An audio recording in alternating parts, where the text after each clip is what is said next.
Lowry said, my name is Danielle Cowley, and I am Head of Welsh at Blackwell Comprehensive School, Ysgol Gyfnod Coedion yng Nghaerffili.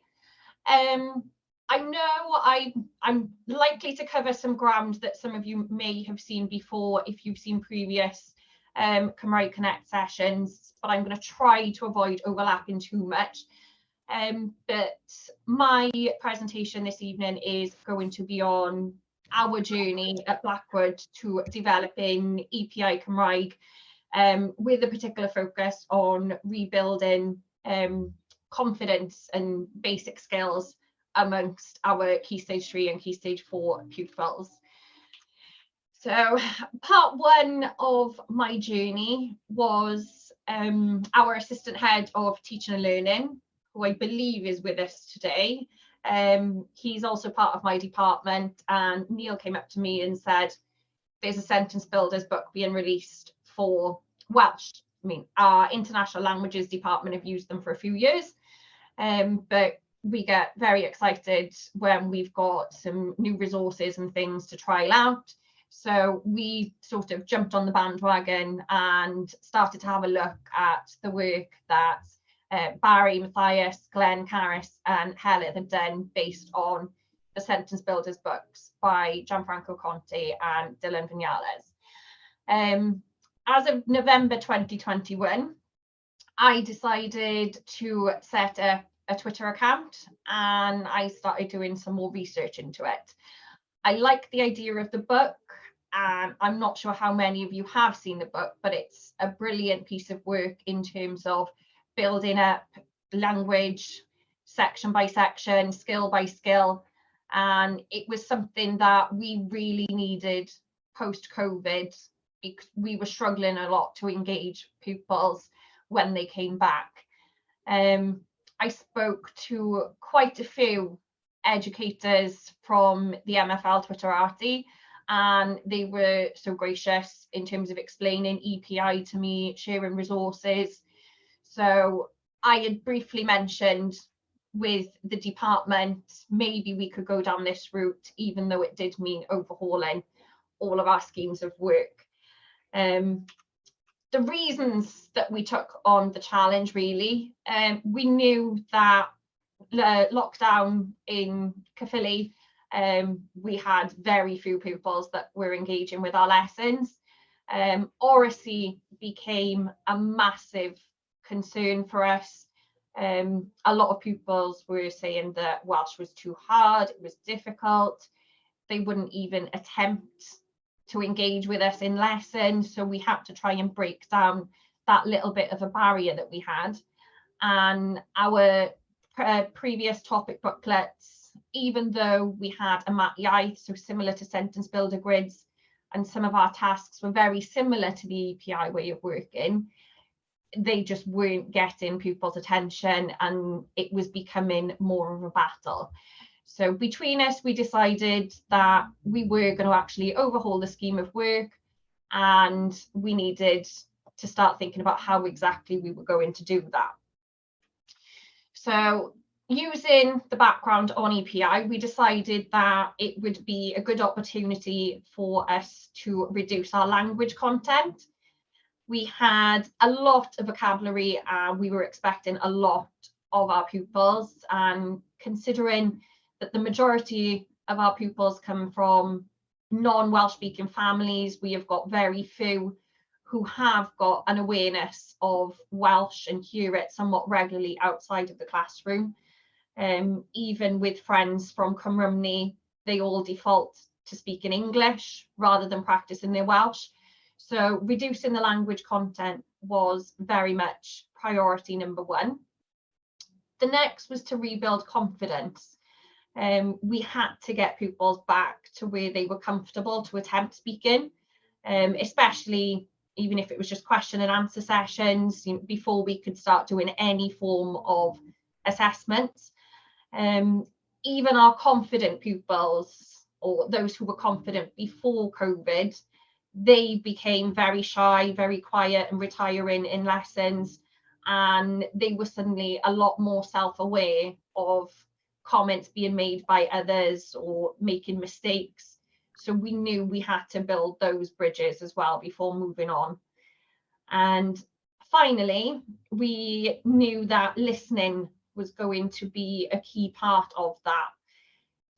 We had tried going back over letters, sounds, pronunciation, but there was just something that wasn't clicking for pupils, and there was still that battle. So we just decided between us it was going to be a case of completely clean slate. We'd keep the structure, we'd keep the bits that we knew that we could reuse, as I say, with the overlap of the tasks, but we had to go back to basics and we had to build from the ground up. So by the time we got to November 2021, we did start using some of the work in the sentence builder books. Pupils were responding better to some of the tasks. So again, we kind of had a bit of confidence in making that switch. All of my research that I'd done in books, I'd done on Twitter, to say I read Breaking the Sound Barrier. Quite a few books by Gianfranco Conti and Steve Smith were in my library by that point. We knew we had to go with it. It was still going to be a bit of a gamble, but as things worked out, say it was one I had time, which looking back at it, I wouldn't have, but through complications of long COVID, I was signed off work for the entire spring term.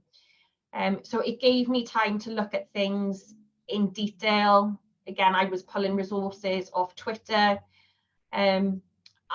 I put myself back really into the pupils' position. Our pupils know that as a languages staff, both the Welsh department and the International Languages department, we've all got quite a few different languages between us. So whereas I had been looking specifically at French examples and German examples of EPI, I was already having part of an advantage that our pupils wouldn't have, having studied them in school.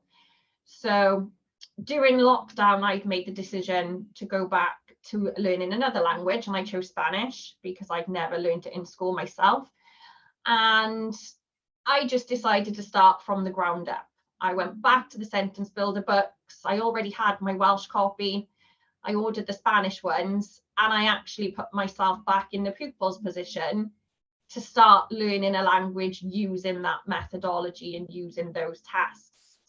And that then was kind of how it escalated. I could see the pros of this type of learning. It was step by step, it was nice and clear.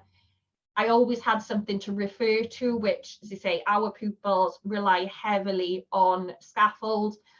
They don't like stepping out of their comfort zone or being wrong in lessons, which is what we wanted to try and combat.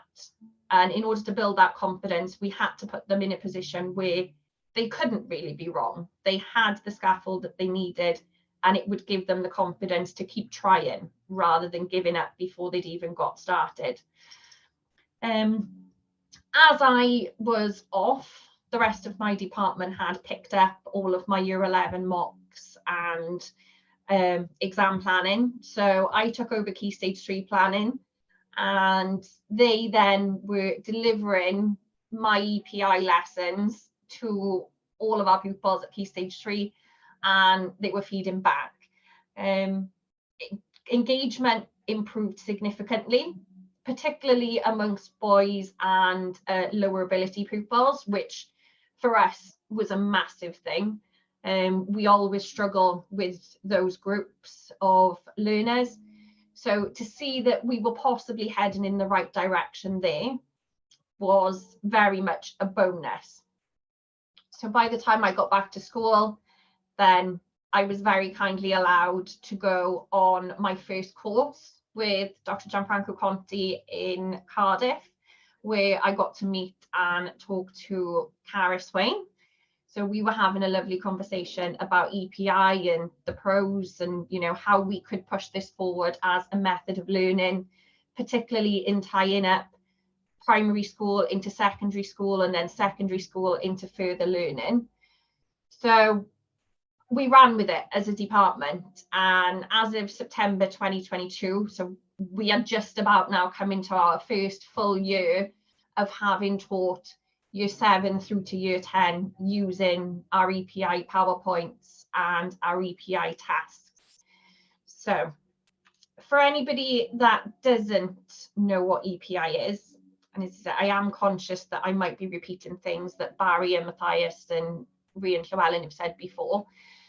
EPI stands for Extensive Processing Instruction, and it's an approach to language learning by Dr. Gianfranco Conti that revolves around the idea of teaching chunks of language instead of explicit grammar rules. Grammar itself being an abstract concept that in itself is difficult for pupils to understand, retain. There is a lot of cognitive overload with all of the information we give them during language lessons. So teaching it in chunks is much more beneficial, not just for learners of secondary age that we deal with day in, day out, but for younger pupils as well, particularly who are at the beginner stages and intermediate stages of their language learning journeys. We've also had discussions recently on our Welsh Teachers in English Medium Facebook group, and those suggest that we average as a group of teachers across Wales in different counties. At Key Stage 4, we've got about 3 hours a fortnight to deliver our curriculum for GCSE. So the concern is that if we haven't already embedded all of our grammar by the time we get to year 10, we're not likely going to get everything in ready for the exams that they need to sit in year 10 and year 11. For primary schools, again, the cognitive overload that could happen for pupils trying to learn these languages, these methods kind of find a happy medium between embedding vocabulary, going through grammar patterns, practicing the pronunciation, whilst a lot of the time pupils don't assume they are doing a lot of work. Our lessons have become much more positive. We found a lot more pupils are engaging just because they are less aware of how much work we are actually expecting them to do in our lessons. So the system of planning is the Mars Years model, and I've asked Gianfranco if I could borrow this diagram just to show you in case anybody hasn't seen it before. This has allowed me to go back with my planning right back to the basics and work on the skills that I put as our priorities, or my department put as our priorities. Up until now, I will openly admit that I have not yet got to the expansion section. I have got through the majority of the Mars part of the Mars Years framework. We are still developing it. I am not going to say by any means that our tasks are perfect as of yet. We are still in agreements and we're still adapting schemes of work as we are going.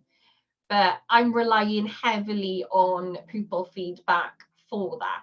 As I say, our positives for this year are the engagement has improved. We are gradually seeing some improvements in confidence and things like that I'll discuss some statistics with you a little bit later.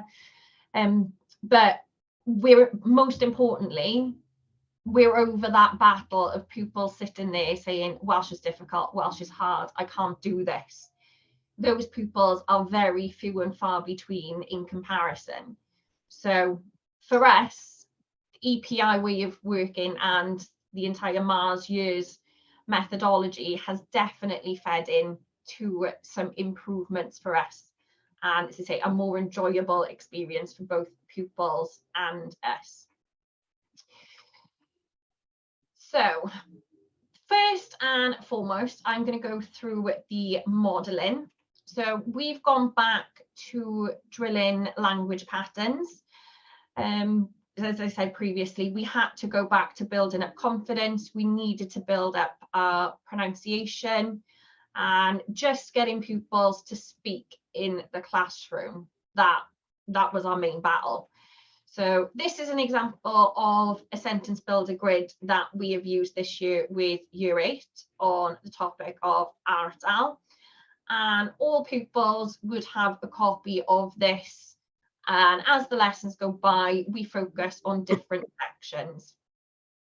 But we've got different bits and pieces of information. They are complete sentences when pupils work their way across, but obviously we treat them as different sets of vocabulary and then build them bit by bit.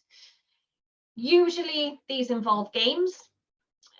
We do these in different volumes, different voices. We bounce back and forth between rows or sides of the classroom. And again, we just turn the majority of this into some form of a game so that pupils become a lot less self-conscious when they are speaking, or even if they make a mistake, it is hidden by the rest of the class. So they just pick themselves up and carry on. Similarly, we've gone back to using a lot more bingo than we have done for many years.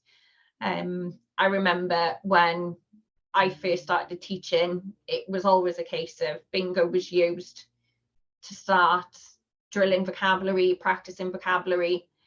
But this version allows myself, other members of the department, to start practicing and modelling the vocabulary for pupils.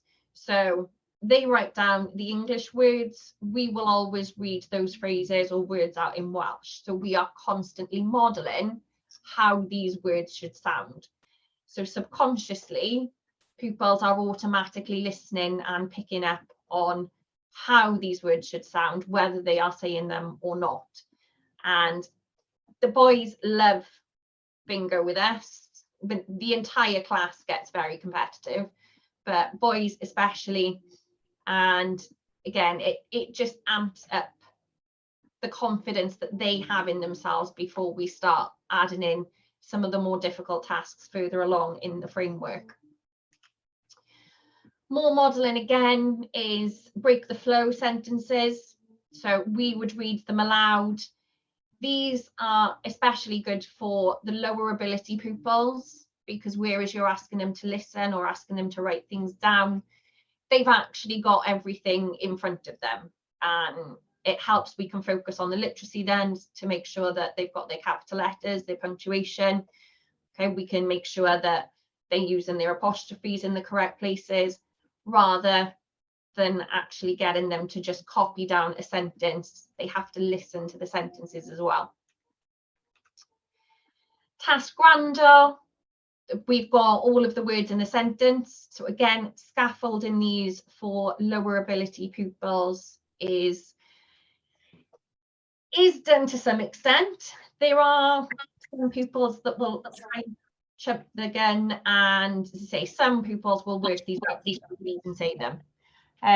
But we always insist that nobody is to write anything down until we have said each of these sentences twice. That way we can make sure that we are modelling and they are listening to the sentences, regardless of whether they know what these sentences are before we say them. They have to make sure that everybody is listening. They have to be quiet. They are not allowed to touch any pen or write anything down until they have listened to us in the first instance. Complicating things a little bit then. So for more of our more capable pupils or slightly further along in the topic, again, it's a similar task in terms of us reading these sentences aloud to model the vocabulary, but these are more focused on the spellings of things. So they have to listen to these words. They've got to focus on specific words and then fill in the gaps, write them in their books and complete the words. The one thing that I do always add in is an extra challenge for our classes. At Key Stage 3, we teach mixed ability. So our differentiation is always there on, or our first instance of differentiation is always on our PowerPoint slides, just to add in that extra challenge. So for pupils that do get these things written down rather quickly, they've also got something else to think about and to try and challenge them. So in this case, we'd only done up to the houses that they live in and the descriptions of those houses. So by the time we got to this one, sentence A was dwi'n byw mewn bungalow hyll yn y cefn wlad. So I'd added information then of vocabulary that we had gone through at the beginning of the topic, but I'd added in the locations of where those houses are rather than just the descriptions. So pupils then have to go back and find that information and what links all of the extra information together. Awareness raising is the second step in the framework, and the main aim on that is to focus on any phonological, grammatical or syntactic issues. My first job, rightly or wrongly, I go straight in for the mutations. So whereas I create all of my sentence builders online, I will always add these notes to the bottom of my sentence builder grids for pupils, purely because this is what our pupils tend to obsess over. Okay, it's always a case of, well, why does this letter change?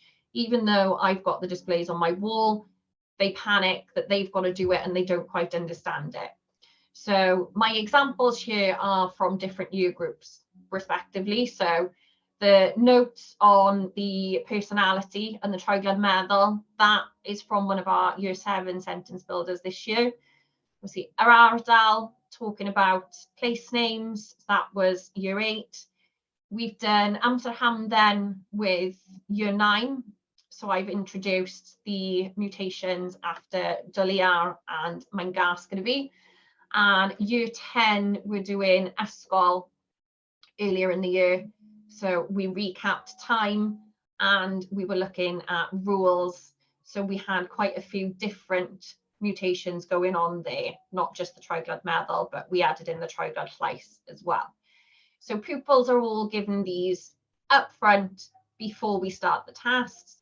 We don't teach them, not straight away, but again, it's an element of differentiation that doesn't really take any extra work on our part, but it is something that some pupils will actually challenge themselves to do because we model it consistently in our lessons. This is an example of the awareness raising tasks. So we will go through true or false. A lot of these relate to grammar patterns, spelling patterns, as I say, mutations comes up a lot. And we tend to do these a mix between on whiteboards and in books. These ones were on whiteboards. As I say, we've got other examples. We try and find a balance between what we do on whiteboards and what we put in their books. Even without understanding a mutation, pupils will be able to know that we routinely say all Bontypridd or all Gaerdydd. So they'll be able to locate the correct answer. We also use them with Welsh and English spellings of place names. So in this topic, we did Caerphilly and Rhymney because pupils were struggling to tell the difference between the two different spellings. And we've practiced noun and adjective orders and agreements across the range of year groups as well on a number of different topics. So they work quite well and they're quite simple to prepare, which is always a bonus. Treiglad Treinol, we did this with year 7. Again, we hadn't taught it.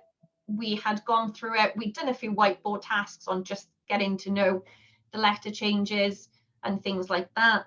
But pupils were relatively confident when given this question that because they noticed the patterns, they could actually tell me whether they needed an or for their sentences. And a number of them as well actually managed to work out that if they wanted to say that they were living in Pont-Ffraith, they would need the same mutation as Pengam, which again, for a group of pupils that had probably only been introduced to that mutation, the lesson previously, is something that they still remember and is impressive in itself.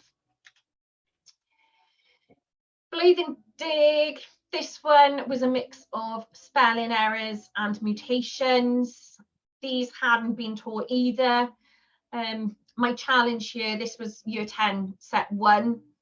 So I've added in the additional challenges there with the and ac rule, and what is the difference between and with a tall bar. They're little things, but I think we've all been surprised as a department how quickly some of our pupils have been picking these things up, whereas normally we would spend lessons and lessons going through these things, trying to teach them explicitly, whereas we are doing them, we are briefly mentioning them or modelling them lesson by lesson with EPI, and they are picking up a lot more than they ever have when we've stood there for an hour and tried to teach these patterns to them over and over again in previous years. The next step is our receptive processing. So this tends to put pupils on more of a time limit. They've got to start recalling these things that much quicker. And this is where we start to try and take the sentence builder grids off pupils and get them to try and recall things rather than rely on their scaffolding. So this task was giving them the first letters of words on the topic of ysgol, and they had to put that sentence together. Whatever it was, they were the letters. We're reinforcing the double letters as well, because that is something that our pupils tend to forget. And yeah, their challenge was to make those sentences, but also extending them as well. And we get different results. Some pupils will extend one opinion, as it says, some will extend several, but it's differentiation for us, and it's adding in elements of challenge, which again is something that we've struggled with based on how many pupils have previously said that they find it difficult or they couldn't do it. Mini whiteboards are also our best friend. Pupils love them, and there's been quite a lot of positive feedback in terms of how much we use our whiteboards, how much the pupils enjoy working independently, how much they enjoy working in pairs on whiteboard tasks. And we practice the translations from Welsh to English, English to Welsh, but pupils don't see it as work. They just see it as a game. We make games out of them. And again, they're learning without even realizing that they're learning.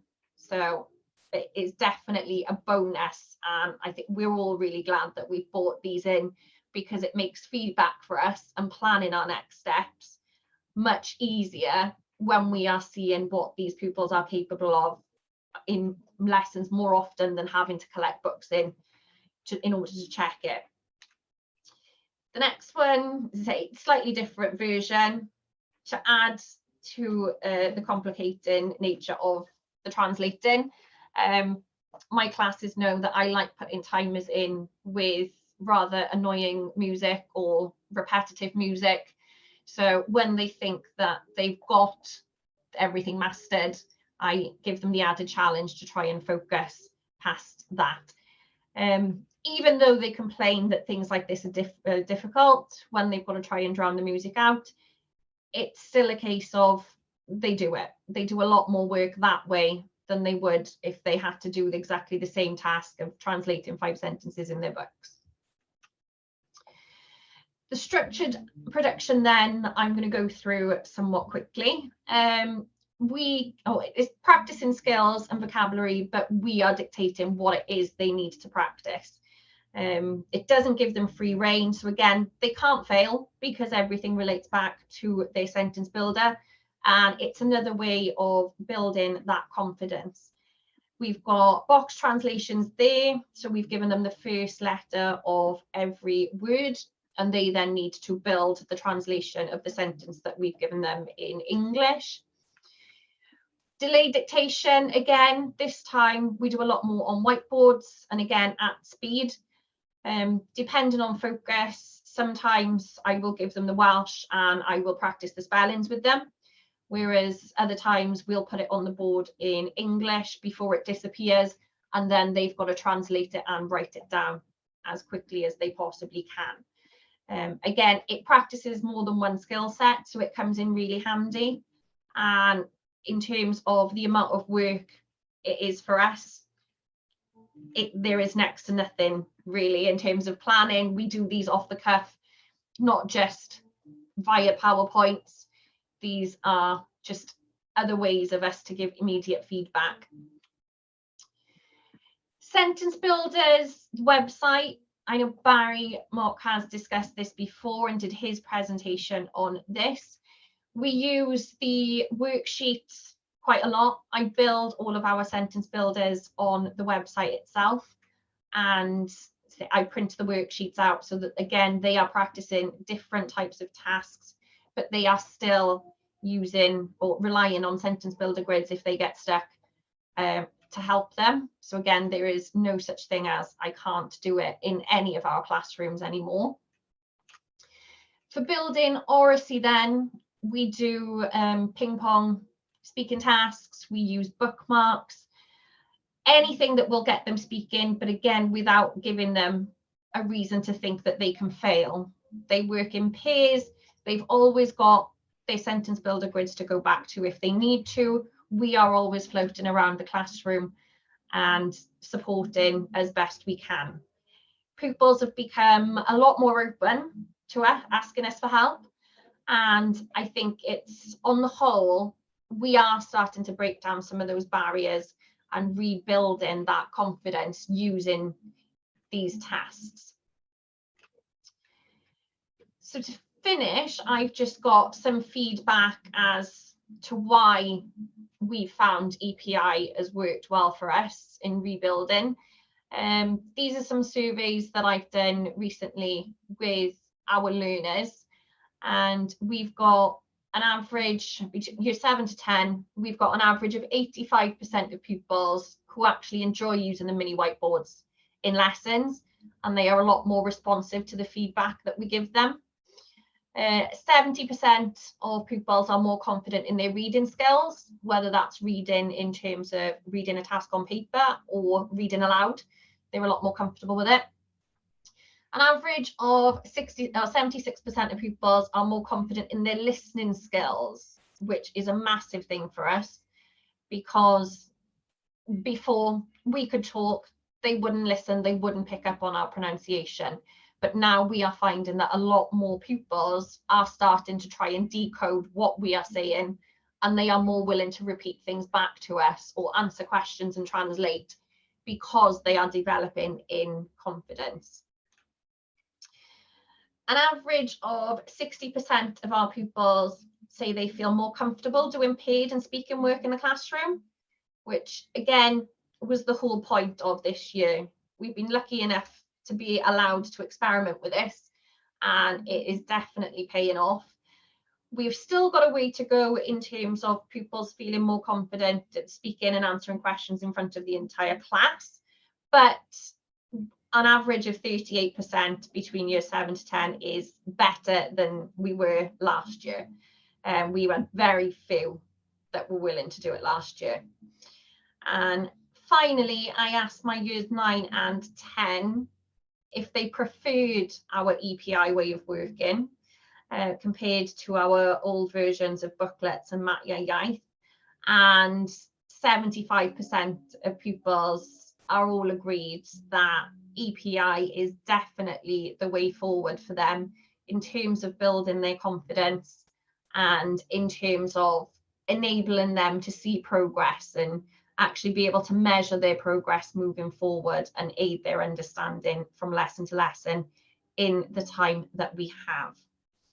So for us, it has definitely been a worthwhile change, and I know there are other people who have seen a difference in using EPI as well. If anybody has got any questions, as I say, I am more than happy to answer. And that basically is Blackwood's EPI in a nutshell. Diolch.